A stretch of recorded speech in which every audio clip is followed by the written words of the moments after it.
What's going on guys, directed by Davarice here. In today's video I'm going to show you how to create this sick grunge look within Photoshop and Premiere Pro.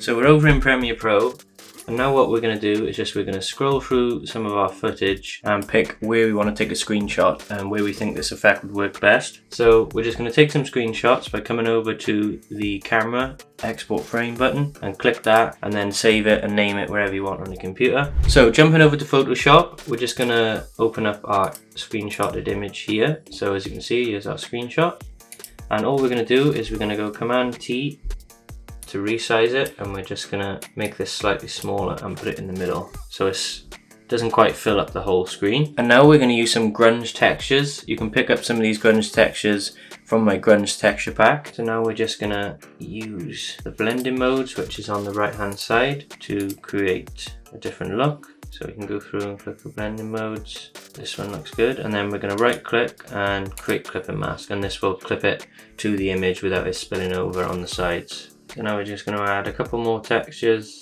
Honestly, whatever blend mode you feel like works best. There's no like one that's like right or wrong with the blend mode. You can just go through and kind of click whatever one you fancy. So once we've clip and masked all our textures, we're now just going to go in and we're going to change the opacity of them so they're just less intense. So once we've turned the opacity down on all our texture layers, we're now going to come down to our actual screenshot layer and we're going to turn that into a smart object. We're going to come up to filter, camera raw. So this should give us some more control over our image. So we're going to come down to effects and texture, and we're going to increase that, increase the clarity by a little bit, and then add some grain, just a little bit, and then come down to detail, just add a little bit of sharpening, and then press OK. So now what we're going to do is we're going to use some rips. Now you can pick these up on my website as well. They're in the white texture pack. You can pick these up. There's loads of different style rips in there, but I'm just going to use two for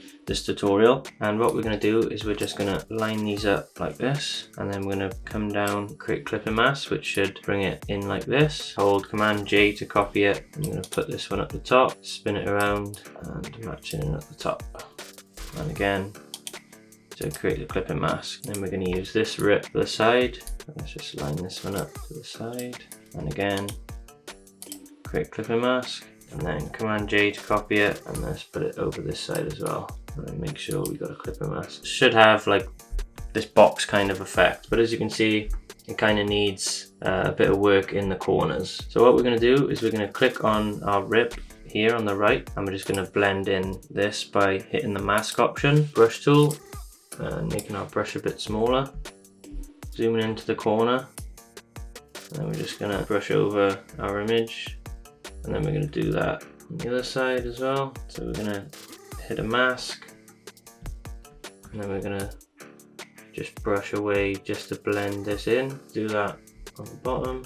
So basically it looks like one picture frame. So now if we just hold Command on all our rips and then just drag them down to the bottom, then this should bring our texture over the top of our rips. I'm just going to turn the opacity up of some of our textures. So there we should have kind of like a cutout frame effect basically. So now what we're going to do is we're just going to save this as a PNG.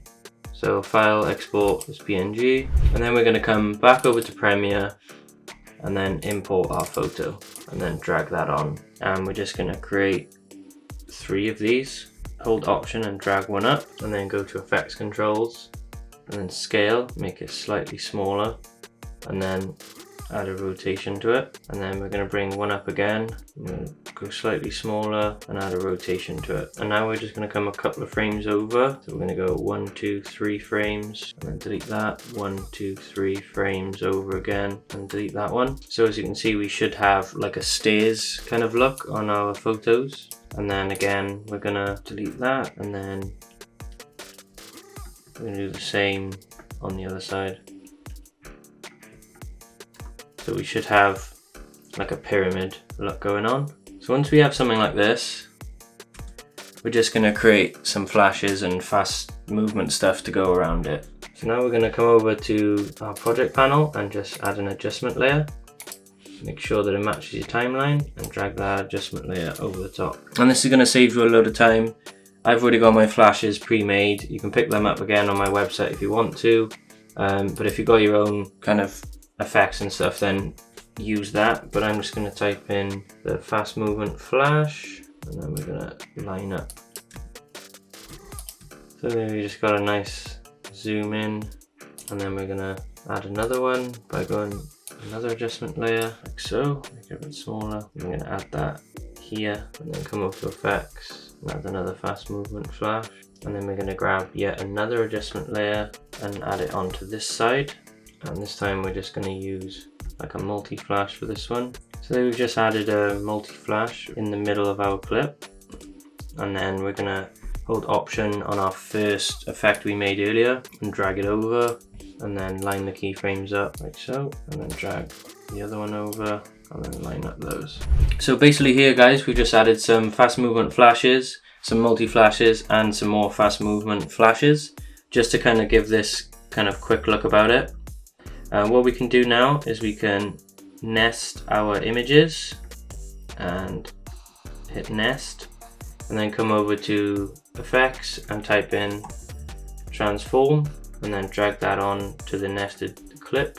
Come over to effects, come down, hit scale, come to the start with a keyframe on 100, and then you can like increase the scale as much as you want. So say like, so it fits the screen, let's say like this. So there we go guys, that was how to create that grunge texture look within Photoshop and Premiere Pro.